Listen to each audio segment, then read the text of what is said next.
અને હવે સુપરફાસ્ટ સમાચારો તરફ આગળ વાત કરીએ। આજે લોકસભામાં બનાસકાંઠાના સાંસદ ગેનીમે ઠાકોર ખ્યાતિકાંડનો મુદ્દો ઉઠાવશે। બનાસકાંઠાના આયુષ્યમાન કાર્ડ અંગે પણ પ્રશ્ન પૂછશે। ખ્યાતિકાંડના આરોપી કાર્તિક પટેલની જામીન અરજી પર સુનાવણી થશે। કાર્તિક પટેલે જમાઈ મારફતે અમદાવાદ ગ્રામ્ય કોર્ટમાં કરાવી છે જામીન અરજી। કાર્તિક પટેલ ખ્યાતિકાંડનો મુખ્ય આરોપી।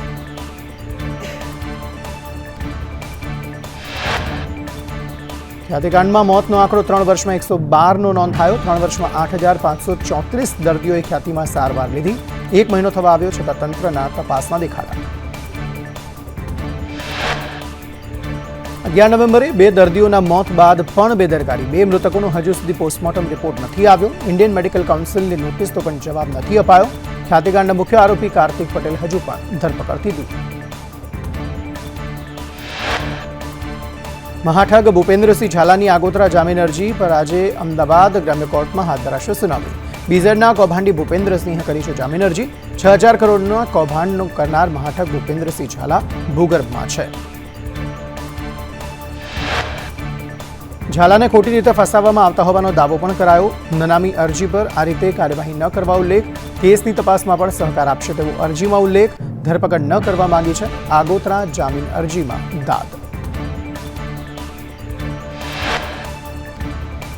વધુ એક પોન્ઝી સ્કીમ। મોડાસાની 3 કંપની સામે ફરિયાદ। આરકે એન્ટરપ્રાઇઝના હરપાલસિંહ, હરસિદ્ધિ એન્ટરપ્રાઇઝના અજયસિંહ અને કેકે એન્ટરપ્રાઇઝના સીઈઓ સામે ફરિયાદ નોંધાઈ। કરોડો રૂપિયા ઉઘરાવવા મુદ્દે ફરિયાદ। બીઝેડ ગ્રુપનો એજન્ટ મયુર દરજી શિક્ષકો સુધી પહોંચવા શાળામાં નુસ્ખા અપનાવતો। શિક્ષિકા પણ બ્લેકબોર્ડ પર બીઝેડ લખી પ્રચાર કરતા। માલપુરની પ્રાથમિક શાળાનો વિડીયો વાયરલ। શિક્ષકે બીઝેડ ગ્રુપની સરાહના કરતો પત્ર પણ લખી આપ્યો। મહીસાગર કલેક્ટર નેહા કુમારીના વિવાદિત નિવેદનથી આદિવાસી સમાજમાં ભારે રોષ। લુણાવાડામાં આદિવાસી સમાજનું સ્વાભિમાન સંમેલન। મુખ્ય મથક લુણાવાડા સહિત જિલ્લામાં નાકાબંધી।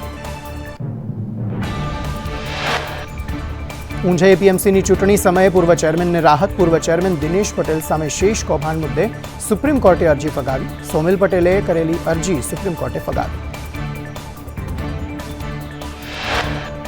સુરતમાં બોગસ ડોક્ટર રશેશ ગુજરાતી કોંગ્રેસ નેતા હોવાનું સામે આવ્યું। 2019માં રશેશ ગુજરાતી સુરત ડોક્ટર સેલનો ચેરમેન।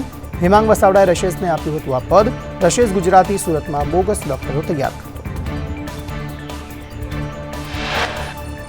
રાજ્યની 7 મહાનગરપાલિકાઓ નથી ચૂકવતી સરકારને પૈસા। પીવાના પાણી પેટે સરકારને 7,500 કરોડ ચૂકવવાના બાકી। એએમસી પાસે 677 કરોડ, વીએમસી પાસે 4,587 કરોડ લેણા। જામનગર પાસે 1,076 કરોડ, સુરત પાસે 447 કરોડ, રાજકોટ પાસેથી 442 કરોડના લેણા। મહાનગરપાલિકાઓ નાગરિકો પાસે પાણી વેરો વસૂલે છે પણ એ જ પાણીનું બિલ સરકારને નથી ચૂકવતી। અમદાવાદે સાબરમતી, મહી નદી બંને માટે નાણાં નથી ચૂકવ્યા। બિલની રકમ ઉપરાંત દંડ અને વ્યાજ મળી મસમોટી રકમ થાય છે।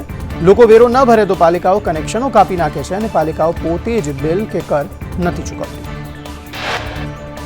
વડોદરાની એમએસ યુનિવર્સિટીના પેવેલિયનમાં રાત્રે લાઇટો બંધ રહેતા એનએસયુઆઈનો વિરોધ।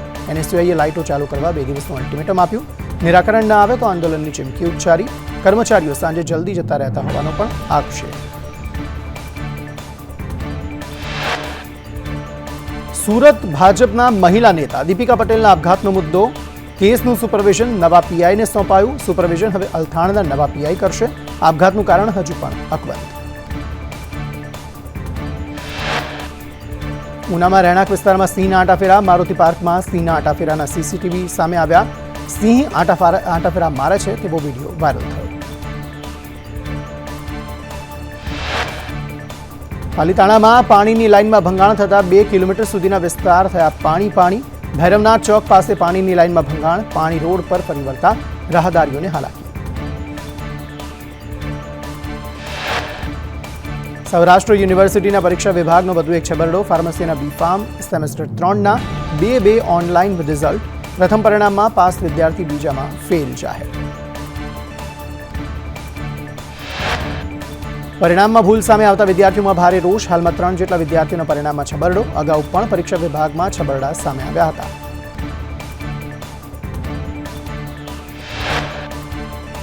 રાજકોટમાં સિટી બસ અકસ્માતમાં મનપા અને ખાનગી એજન્સીની ગંભીર બેદરકારી. ડ્રાઈવરની ઉંમર 66 વર્ષથી વધુ હોવા છતાં ડ્રાઇવિંગ કરવા પરવાનગી આપી. સામાન્ય રીતે 58 થી વધુ વયના બસ ડ્રાઇવિંગ ન કરી શકે. મારુતિ ટ્રાન્સપોર્ટ કંપનીના મેનેજરે કહ્યું, વયમર્યાદાનો કોઈ નિયમ નથી. મેડિકલ ટેસ્ટ બાદ જ ડ્રાઈવર રખાય છે. કોર્પોરેશનનો વયમર્યાદાને લઈ કોઈ જ નિયમ નથી. સુરતમાં રાંદેરમાં યુએસડીટી લૂંટ માટે વેપારીનું અપહરણ કરાયું હતું. સાક્ષી બનેલો શખ્સ અપહરણ ગેંગનો સાથી નીકળ્યો. પોલીસે વસીમ સોલંકીની ધરપકડ કરી. એસઓજીએ સાક્ષીની ઉલટ તપાસ કરતા ખુલાસો થયો. કેલિયા ગેંગે કાપડ વેપારીનું કર્યું હતું અપહરણ. અપહરણ મામલે 30 લાખના યુએસડીટી લૂંટ્યા હતા. મુખ્ય આરોપી હાર્દિકસિંહ હજુ પણ ફરાર.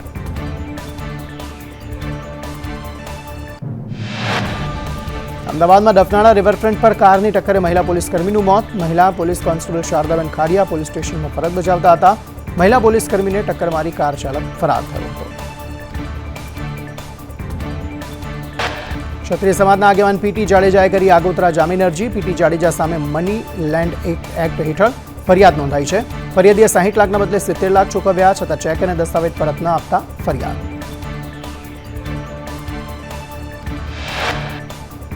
રાજકોટમાં જીઆરડી જવાને લગ્નની લાલચ આપી એક મહિલા પર દુષ્કર્મ આચર્યું. 1.5 વર્ષ સુધી મહિલા પર દુષ્કર્મ આચર્યું. મહિલાએ સંબંધો તોડતા ફોટો અને વિડીયો વાયરલ કર્યા. મહિલાએ ગાંધીગ્રામ પોલીસ મથકે ફરિયાદ નોંધાવી. સુરતમાં નરાધમ યુવકે સગીરાને ફસાવી આચર્યું દુષ્કર્મ. મિત્રના ઘરે લઈ જઈ બળજબરી કરી વિડીયો બનાવ્યો. વારંવાર બ્લેકમેલ કરી સગીરા પર દુષ્કર્મ આચર્યું. બળજબરી કરી ફરી ફિલ્મ જોવા લઈ જતા ભાંડો ફૂટ્યો. ઘરે મોડે આવતા માતા પિતાએ પૂછતા હકીકત કહી. સગીરાની માતાએ નરાધમ સામે પોલીસ ફરિયાદ નોંધાવી. ચોક બજાર પોલીસે નરાધમની ધરપકડ કરી. સુરતમાં વેપારી હની ટ્રેપનો શિકાર બન્યો. નકલી પોલીસ અને 3 મહિલાએ હની ટ્રેપમાં ફસાવી 1.70 લાખ પડાવ્યા. 3 મહિલાને નકલી પોલીસની ધરપકડ. બેભત્સ વિડીયો ઉતારી બ્લેકમેલ કરતા.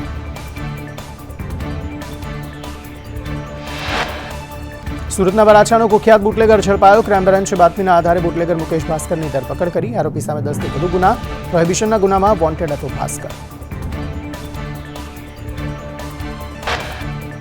રાજ્યમાં ઠંડીનો ચમકારો યથાવત. સૂકા પવનો ફૂંકાતા મહત્તમ તાપમાનમાં વધારો. બપોરે મહત્તમ તાપમાનમાં 1 થી 2 ડિગ્રીનો વધારો. રાત્રે લઘુત્તમ તાપમાનમાં 1 થી 2 ડિગ્રીનો ઘટાડો થયો.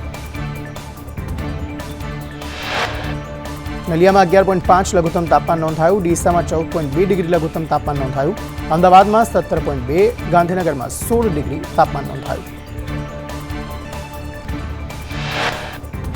રાજકોટમાં 16.2 ડિગ્રી, અમરેલીમાં 19.1 ડિગ્રી, પાલનપુરમાં 15.3 ડિગ્રી, ડીસામાં 14.2 ડિગ્રી તો વડોદરામાં 19.4 અને પંચમહાલમાં 18.2 ડિગ્રી તાપમાન નોંધાયું. હવામાનને લઈ અંબાલાલ પટેલની આગાહી. 8 ડિસેમ્બરથી પારો 10 ડિગ્રીથી નીચે જવાની શક્યતા. ઉત્તર ગુજરાત, પંચમહાલ, કચ્છમાં પારો નીચે જશે. ગાંધીનગરમાં પણ વધુ ઠંડી પડવાની શક્યતા. મધ્ય ગુજરાત, વલસાડ, જૂનાગઢ, અમરેલીમાં પારો 15 ડિગ્રી રહેવાની સંભાવના. રાજકોટ સહિતના ભાગોમાં પણ પારો 15 ડિગ્રી રહી શકે. 23 ડિસેમ્બરથી જાન્યુઆરીના પ્રારંભમાં ગાત્રો થીજવતી ઠંડી પડવાની આગાહી. 16 થી 22 ડિસેમ્બરે રાજ્યમાં વાદળછાયું વાતાવરણ રહેશે. હળવા અલનીનોની શક્યતાથી ચોમાસા પર વિપરીત અસર પડશે. દરિયાઈ પરિબળો સાનુકૂળ થશે તો ભારતીય ચોમાસું આવી શકે. અરવલ્લીમાં દુષ્કર્મના આરોપીને 20 વર્ષની સજા. 2023માં આરોપીએ સગીરા પર આચર્યું હતું દુષ્કર્મ. સગીરાને 4 લાખનું વળતર ચૂકવવા પણ કોર્ટનો હુકમ. સુરતમાં ઝીંગા જમવા બાબતે મિત્રએ કરી મિત્રની હત્યા. 2 મિત્રો વચ્ચે જમવા બાબતે માથાકૂટ થઈ હતી. મને ઝીંગા કેમ ઓછા આપ્યા કહીને બબાલ કરી હતી. ઝપાઝપી બાદ કરણ નામના શ્રમિકનું મોત. ડિજિટલ અરેસ્ટને લઈ ચાઇનીઝ ગેંગ સાથે જોડાયેલા આરોપીની સીઆઈડી ક્રાઇમે ધરપકડ કરી. ₹55 લાખના ડિજિટલ અરેસ્ટ કેસમાં 2 આરોપીની ધરપકડ. આરોપી ચાઇનીઝ ગેંગને એકાઉન્ટ અને સિમ કાર્ડ આપતો હતો.